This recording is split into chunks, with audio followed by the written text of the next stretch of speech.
Take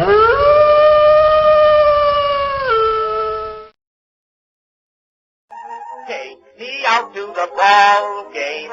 Take me out with the crowd. Buy me some peanuts and cracker jack. I don't care if I never get back. Let me root for the home team. If they don't win, it's a shame. For it's 1, 2, 3 strikes, you're out at the old ball game.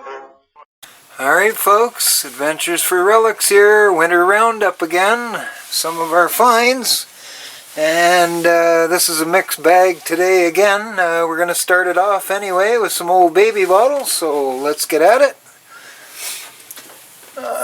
First one up here is Curity Sure Grip.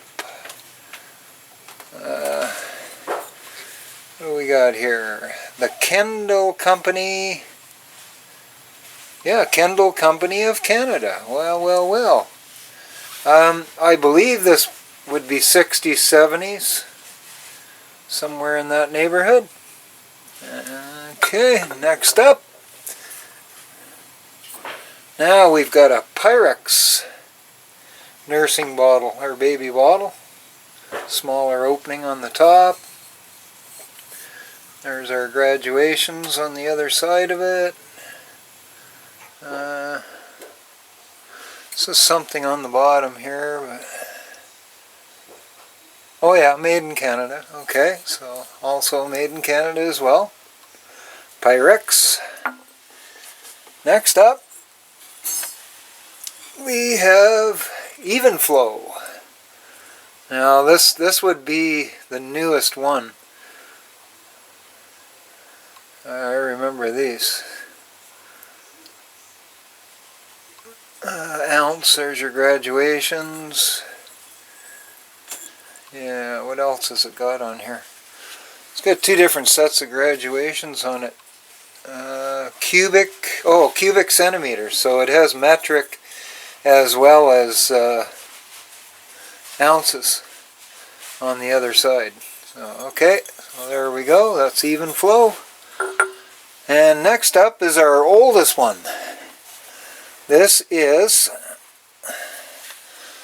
called Storkies, if you can make that name out.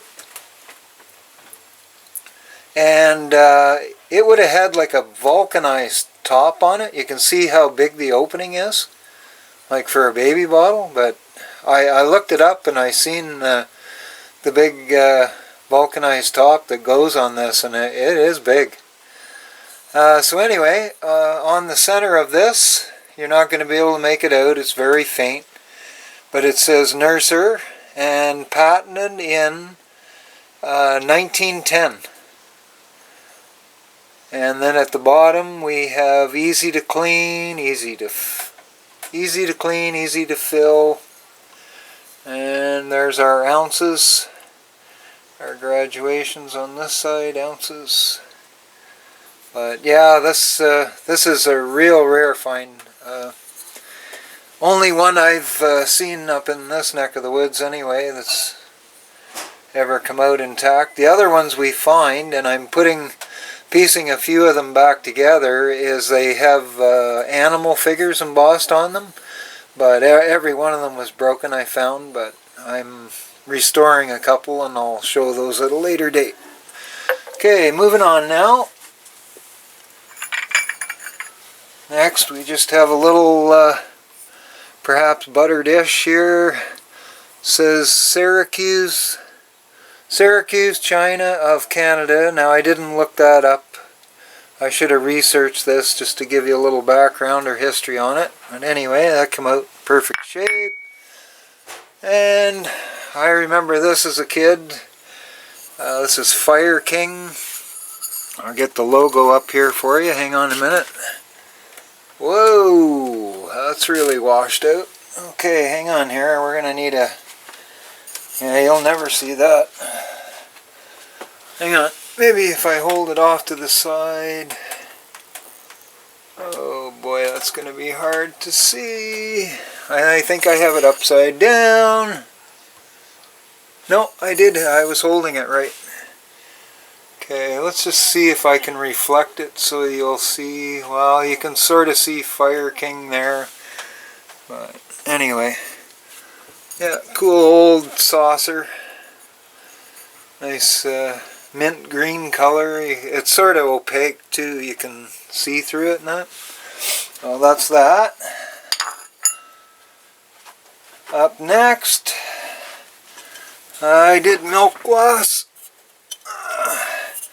a handful of days ago, but I thought I cleaned the cap up, and this it had wording on the lid, and I'm afraid I let her sit in the lemon and water too long soaking to clean the lid and screwed it up, so I've lost whatever embossing was on it, but she's a big guy. Believe it to be a cream jar, but because most of the cheese jars have the milk glass tops on them, so I would believe that would be a big face cream jar or some sort or whatever. So anyway, that's that. Okay, I'll turn you off here and come back at you, and we'll change things out for different bunch of relics here. Oh no, excuse me, no. Excuse me, we've got ink. We got a collection of ink bottles to do, so let's, without further ado, let me get them up here. Alright, we got a Waterman's starting off here. Let's see if you can, LE Waterman's. Yeah, LE Waterman, okay. Let's try some different ones here. Here's one with manganese glass. Don't know if the light's doing it any justice. You can see a bit of a purple tinge there to it. This is from Carter's. 7.5 it says on the side. Made in USA. Well, there's a Carter's with the manganese glass. Next up we have a little newer one here. This is more like 50s, 60s. Here's another, this is another Waterman's ink.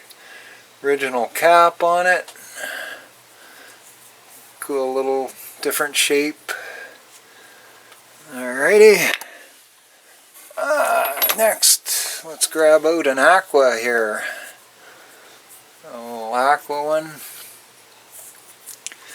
And what do we got for a name here? We've got 1.5. Oh boy. Okay, I need my magnifier for this baby. This is a different maker too. Oh boy. Okay, we'll come back to this one, folks. I'll get my magnifier here in a minute.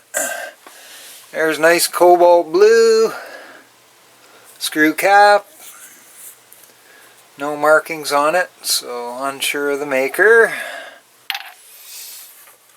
And here's another one with manganese glass. It's a screw cap once again. Much bigger size. And this says, yeah, this is a Waterman's. This is an LE Waterman's as well. I don't think the embossing's not very strong on that one, so I don't think you're going to make it out too well. And let's grab one that's got a little different shape to it here.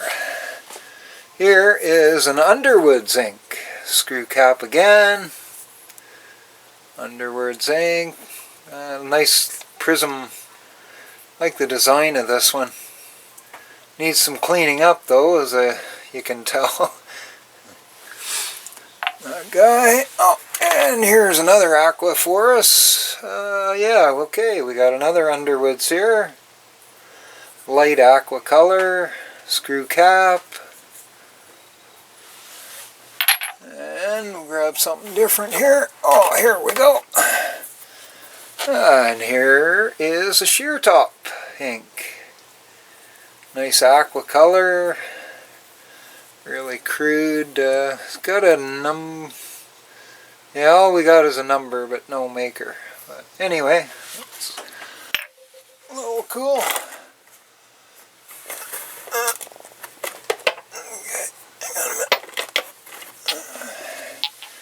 Okay, I got a couple baby guys here.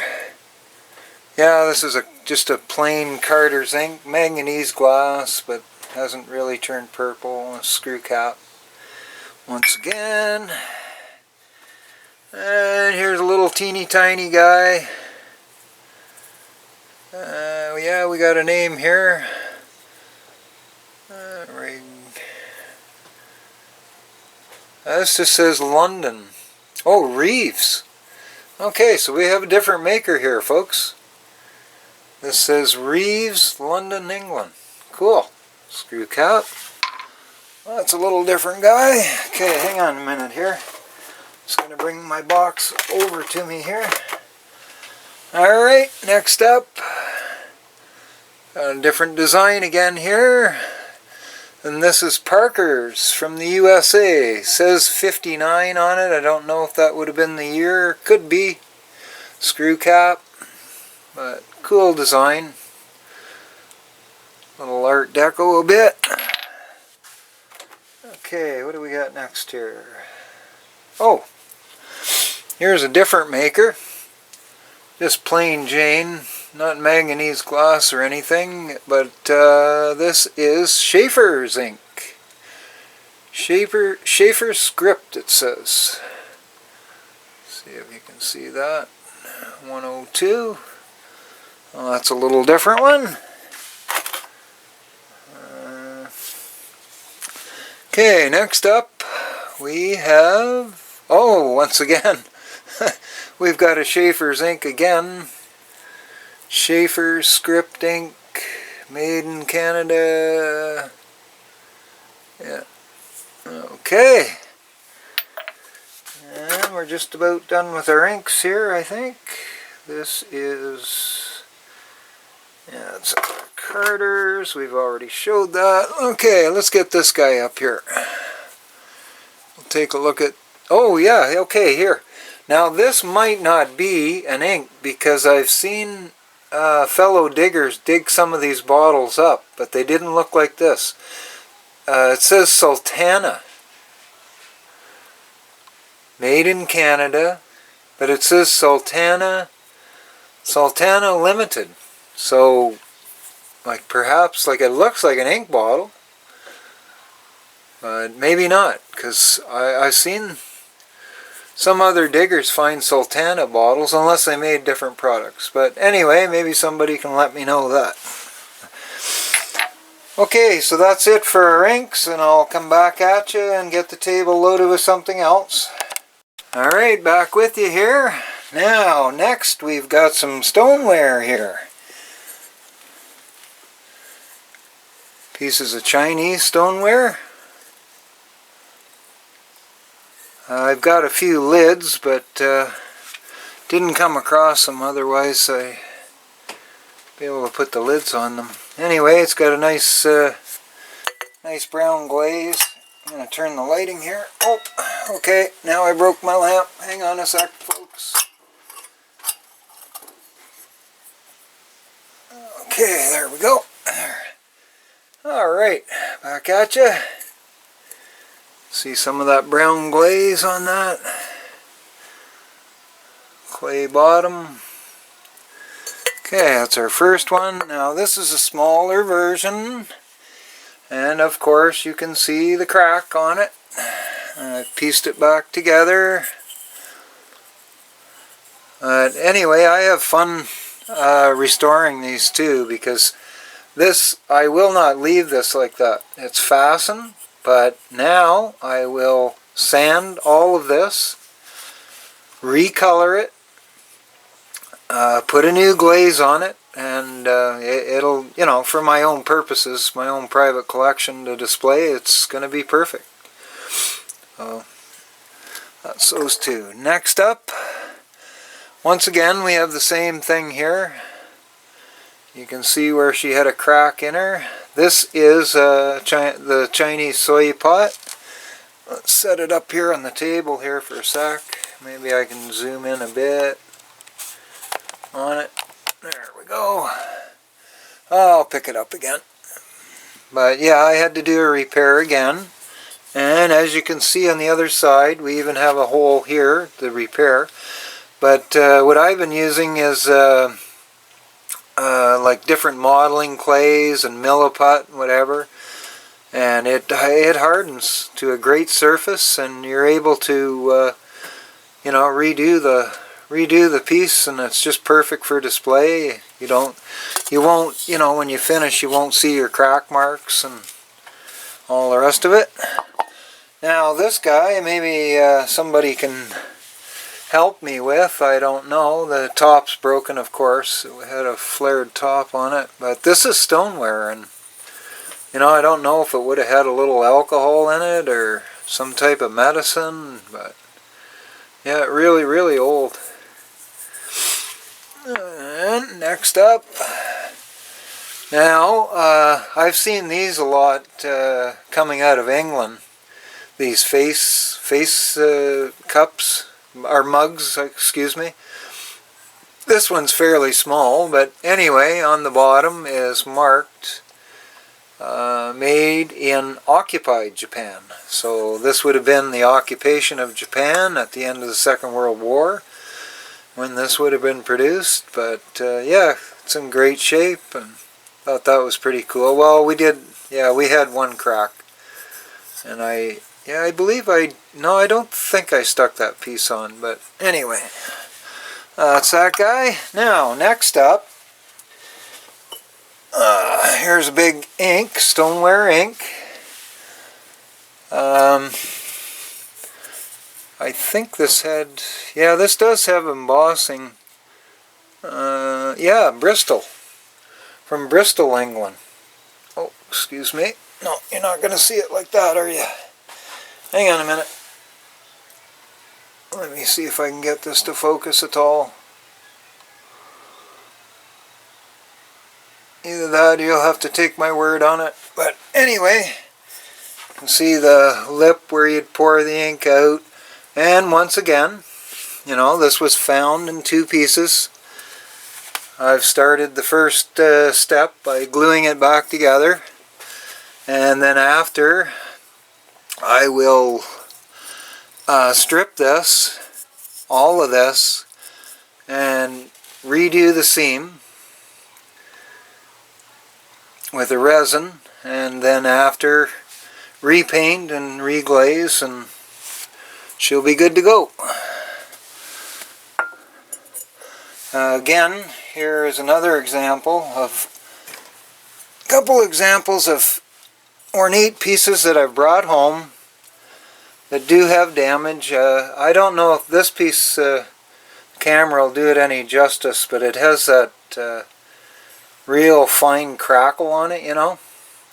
So it's given it a real cool patina. But anyway, I thought this was some type of pitcher, but there's no, you know, there's nowhere for a handle. It does have a spout, which you can see in profile is broken, you know. So I am going to have to rebuild the side of the front there and around the rim, around the rest of the rim. You can see it had gold gild on it there too. That will have to be refreshed, but I enjoy bringing these pieces home, and I think they're, you know, they're great relics too. And I love to see what I can do as far as keeping them survive or recycle them in some manner anyway. Now, next we have a real ornate little vase here. See the feet on it. Once again, you can see the breaks where I've glued it back together. Got a nice floral design. It's sort of a dark minty green with gold mixed in with it. Once again, you can see, you know, the damage, where I fastened it, where all it has to be. Now the top would have had a flared top on it, so I'm going to have to rebuild all that with resins and clay, and you know, bring it back to what it was. Now it would have had also an ornate piece running around here, and I'm thinking at this point, instead of rebuilding that I'm going to slice this off and slice this off and then redecorate the rest. But anyway, yeah, I just thought I'd show these because this is something I think is really cool, you know, to either repurpose these in some manner instead of leaving them just broken in the dump. So, okay, we'll come back with you with a different batch of relics in a while. Take care.